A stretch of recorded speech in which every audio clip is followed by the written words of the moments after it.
Good afternoon, everyone. Happy spring and welcome to today's webinar presented by Trident University International Center for Career Planning and Workforce Strategies.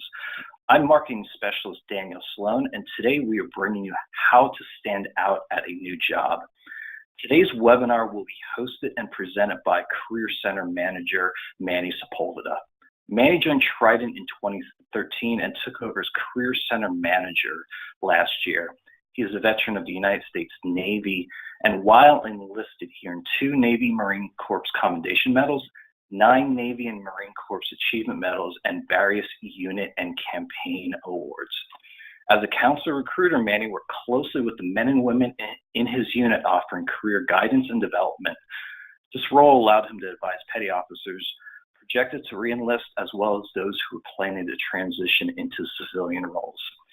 He earned a Bachelor of Science in Business Administration with a concentration in Human Resources from Trident in 2011.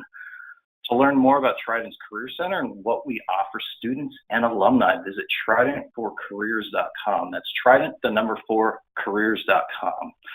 A few notes before we begin today's session. Please feel free to ask questions and share your experiences at any time. Although all participants are muted, you can submit your questions on your control panel, which you can find at the right-hand side of your screen and about halfway down. And if you have any technical issues, you can submit those questions there as well, or you can email me at daniel.sloan@trident.edu. I'm going to hand things off to Manny to start today's presentation. Take it away, Manny. Thank you, Dan. And I appreciate everyone actually coming and participating today. And one of the things today we're going to be doing is the agenda is know what the employers want.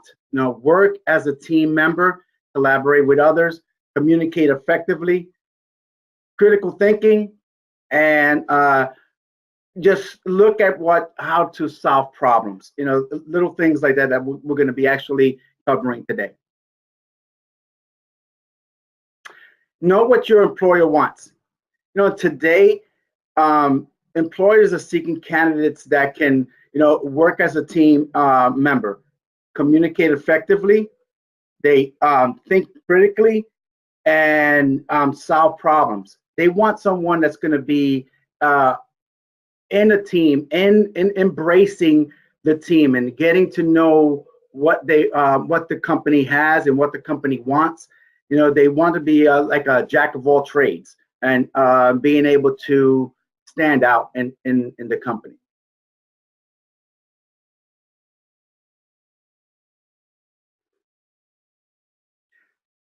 Teamwork and collaboration. This is one of the most important things that I believe to have a great DNA in a company. So the employers are actually looking to see if you fit in, right? So they want to know if you're responsible to do your own job, right? Being friendly and supportive, cooperate with people, be diplomatic, treat others with respect, and be proactive. Sometimes we're like, oh no, this is not my job. I don't, I'll let them do it. Sometimes being proactive and actually helping another one out, collaborating with each other will actually bring you a long way to not only think of yourself, but think as a team. Take the initiative, saying, oh, you know what, nobody wants to do this project. Hey, I'll take the lead on that project, and be open with information to give information out. Don't keep it all to yourself. Help out the team. Keep the eye out of a team. It's only going to help the benefit of the company. The employers, that's what they're looking for. They're looking for someone that's going to be able to give out information at the same time, help the company out.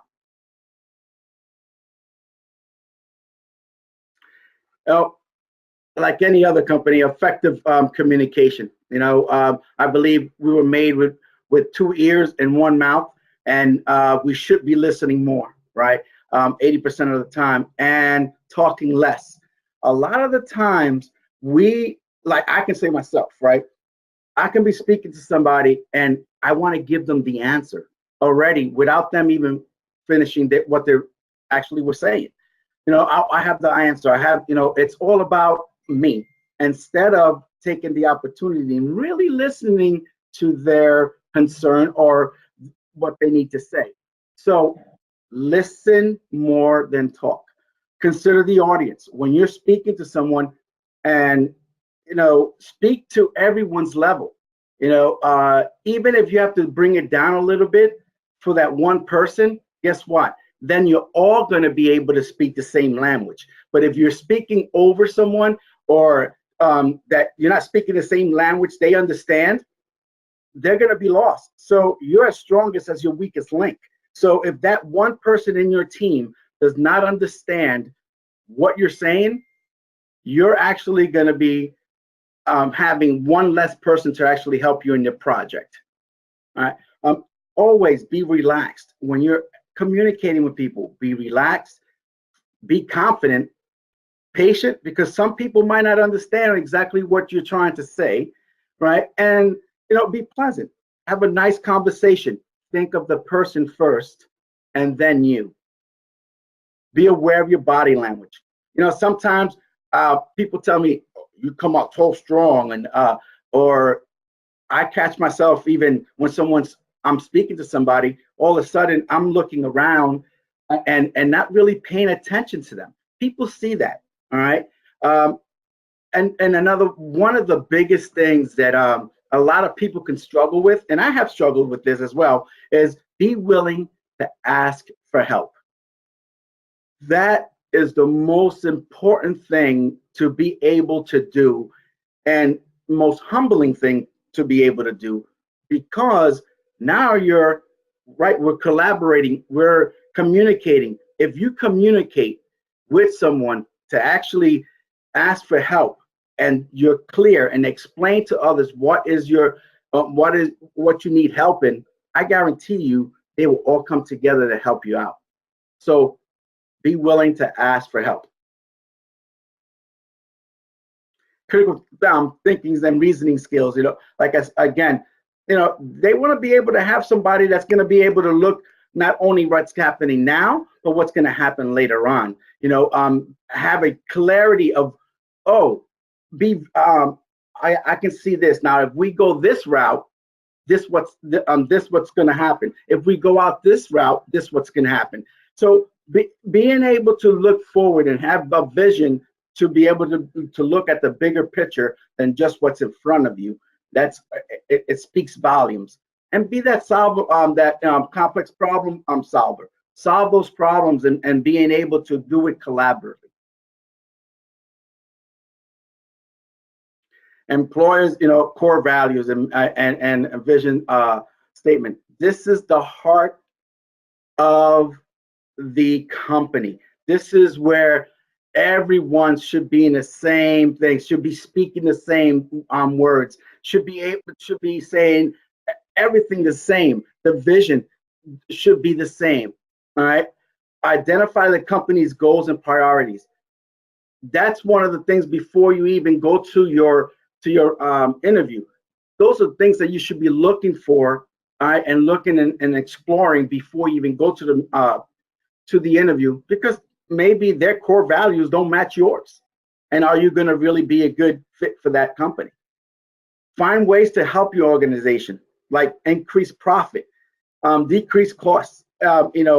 Be that person that comes out with solving problems and saying, hey, I see this, that we're spending money and paying for this at FedEx or whatever you want to go with, whatever kind of mailing we use.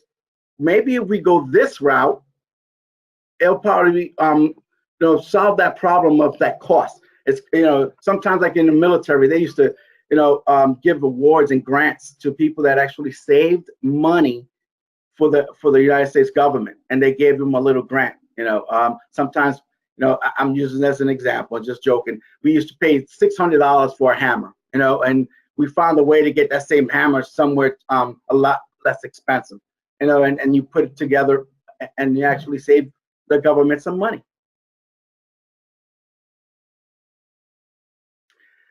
Manage up. It is so important to be able to do this. Manage up with excellent performance. Remember, right? Managing up is actually being able to be a leader without actually being the leader. Actually, being able to make differences in the company without you having the title, right? So, but one of the main things is never outshine your boss, make your boss look good, exceed expectations, and bring solutions, not problems. You could bring up a problem, but have a solution for it, right?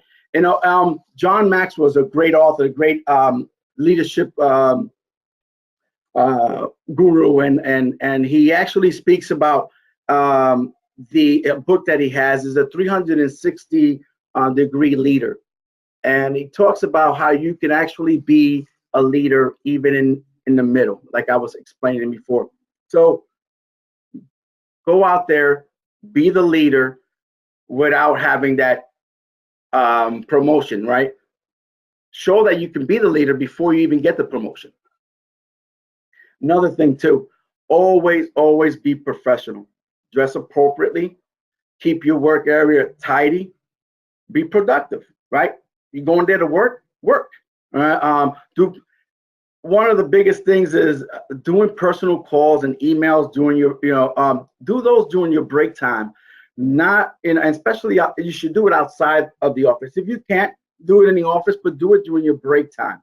Respect other people's space in the office, right? Don't go into other people's places and just touch stuff that's not yours. And always be prepared and positive. If you have things going on in the house, keep that at home, right? Come here and be positive, be productive, because that's what the employer is paying you for, to be productive, be positive, be and be actually be the one that's going to be the go-to person.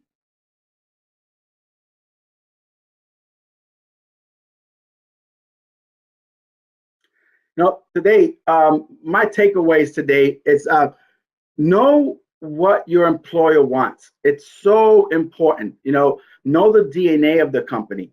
Know what's what they're looking for. How you can be that problem solver. How you can go and be a person that's going to be able to help out and not just bring problems to the company.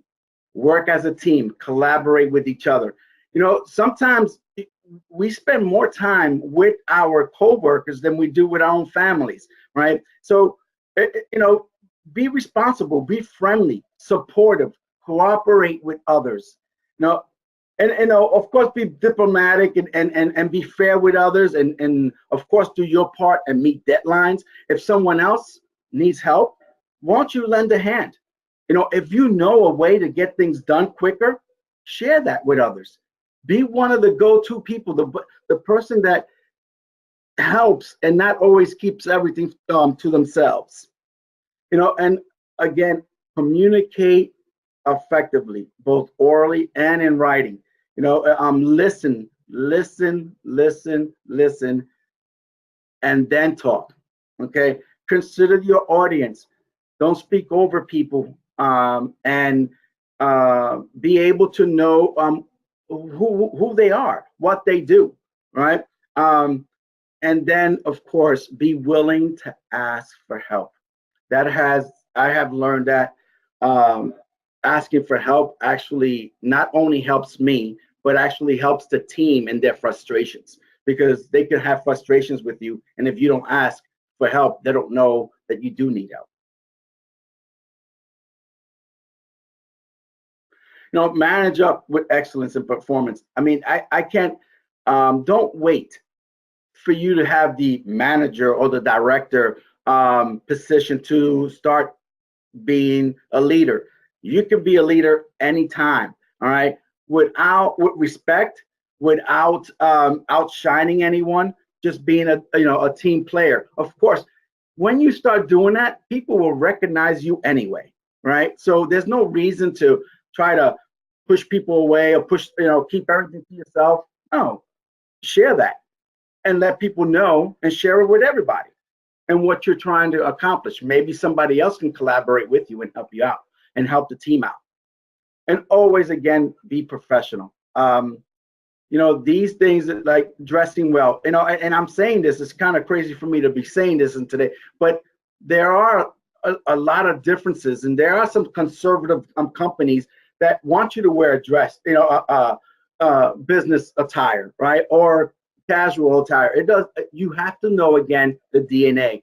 To always be professional, doing business, your personal business on your time. And one of the biggest things is show up to work on time, be prepared and just be part of the team. First question for you, Manny, is when you're starting at a company, how do you go about best balancing getting your work done, but also networking within that company, meeting people, and not being so laser focused that you might be seen as really productive but antisocial? That's one of the things that it's an even balance, right? So what I've done, right, it's maybe, if you work in a cubicle life, right, and you're in a cubicle and you can take a break when one of your breaks and speak to somebody at that time. And in the break rooms, go out there and speak to people. When they're in your lunch, go out there and meet somebody.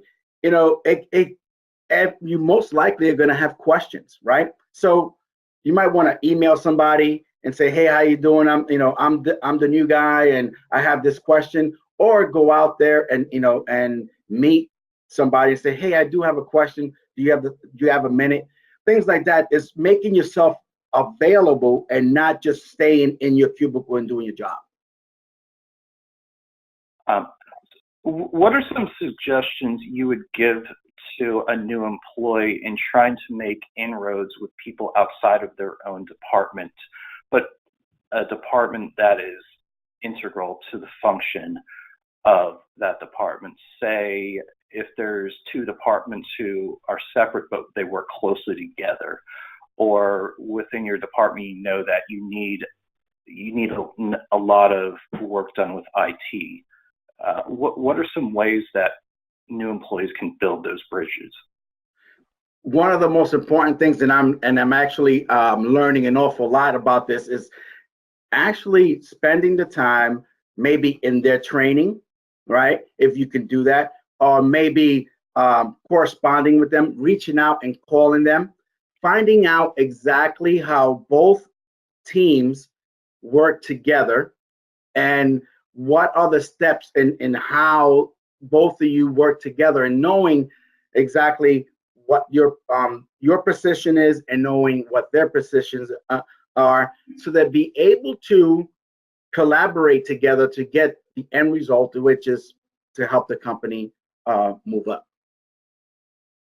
Great, thank you. And just a reminder for everyone in the audience, if you do have a question, you can submit it in the question box. We have a few people waiting right now, but you're welcome to submit your question and we will get to it. Next question is, when starting fresh at a company, what are some good ways to network with your boss's boss without making it seem like you're going around your boss? One of the things is, of course, that's a real challenging one. But one of the things that you can do is actually be able to integrate with them, as sending emails together, right?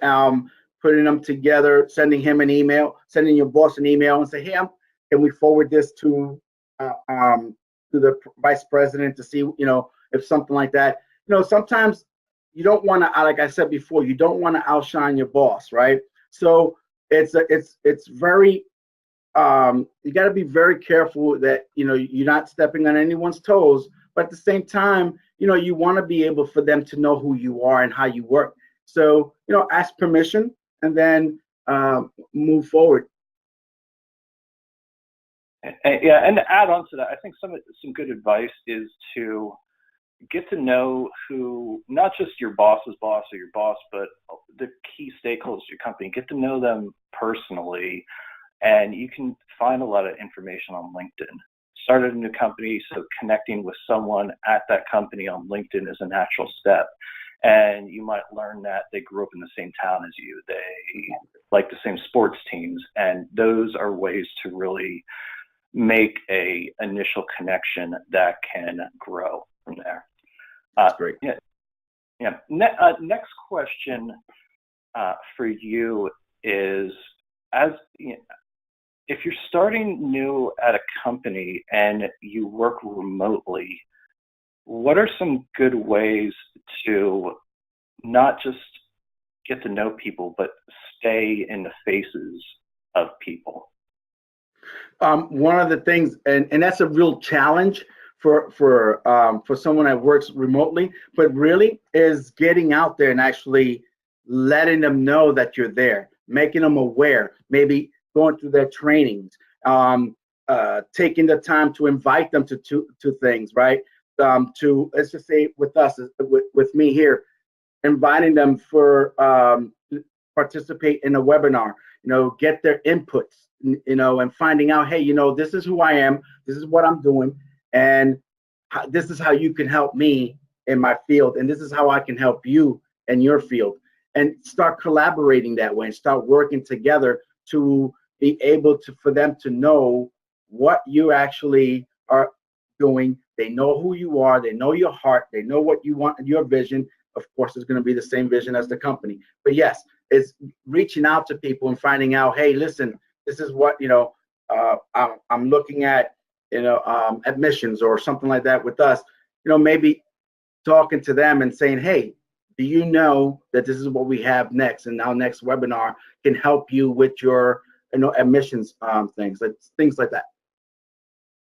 And if you're working remotely, as much as possible, try to use a webcam, because the impact of a meeting, it changes dramatically when you're just on a phone versus on a webcam. And if you're with the right people, it will actually really feel like you are there and in the room. Yes. And last question we have, and as a reminder, if you have any questions, we'll do our best to get to them.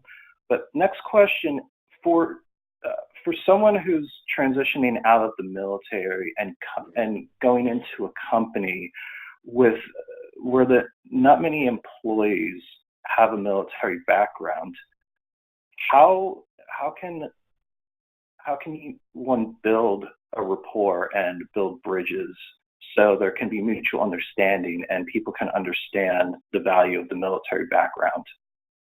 Well, one of the biggest things is that you have to be able to go and let them know that you are part of the team and let them know you're there to help out. But you have to be really, really careful, right? When you're, especially if they don't know the military background, they don't know, the DNA of a military person.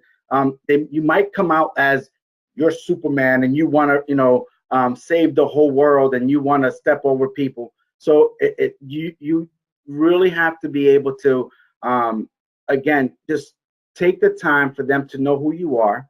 Try to find something that you have in common and be able to just let them know that, we have the same vision, because, we're trying to get the job done. And listen before you speak, because sometimes you just want to speak, and then you're not really taking the time to know who they are. You're not getting to know who they are, and all you're trying to let them know is what you know. Now, find out how they can help you the way you can help them. And I think another good piece of advice is, I think a lot of the understanding boils down to this, is know the difference between ASAP in the military and ASAP in the civilian world. Yes. Did that take you some time to learn? A lot, yes. It's a real, it took me about a year to really understand the civilian to the military. So a lot, like I was saying before, the superhero syndrome, right? Where you're coming there with us ASAP is we keep on working and get the job done now, right?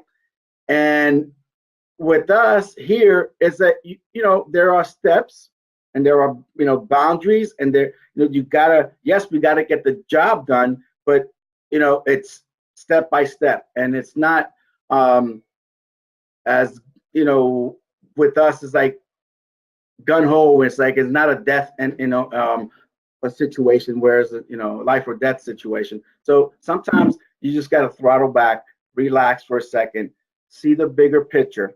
All right, be patient. All right, because now you're actually communicating. When you communicate, you let them know how you're feeling. You find out how they're feeling. They'll let you know. The biggest thing is, like a friend of mine told me, "Hey, Manny, when you left, we were like, wow, the superhero left." And I didn't know. I didn't know these, the people were actually thinking of me as, oh, I was trying to save the world. I was just so used to the boss say, hey, let's get this part done, and we could just go and do it, no matter who it was. So I had a little bit of a curve, but I've learned, and being able to communicate that with people and let them know, hey, listen, let them know who I am, so that they can at least be aware that sometimes I might seem like I'm a little pushy or something like that. That it's not on purpose. Great, thank you, and thank you everyone in the audience for your questions. And I'm going to hand it back to you, Manny, to close things out. Thanks so much. All righty, thank you. Well, again, thank you so much, everyone. I hope you really learned something out of today. And watch out for the, we're going to be sending out the emails and the slides for this session. And one of the biggest things is be sure to leave your comments and your suggestions as you log out, so that we can actually be able to answer those questions further. The upcoming webinars, all right? Don't forget to mark your calendar for the upcoming webinars and workforce strategy on the 11th, dressing for the interview and career success. It's very important, you come in here to see exactly what the trends are. The art of work-life balance. We hit a little bit on that today, and hopefully you'll be able to come to the next one. Oh, and the biggest thing is May 30th. Mark your calendars. We're going to have another virtual career fair. Please let everybody know. Tell your employers, your employees, whoever is out there, just let them know we're going to have a virtual career fair, and more to come. How you contact us is the telephone number is 714-816-0366, extension 1943. And my email is Trident, the number 4, careers@trident.edu. What can we do for you? Career planning, job search, self-assessments, career transitioning, resume review, critiques, and mentoring, and networking opportunities, and alumni fire as well as another tool that we have to help you and alumni out. Again, thank you for attending. See you next one.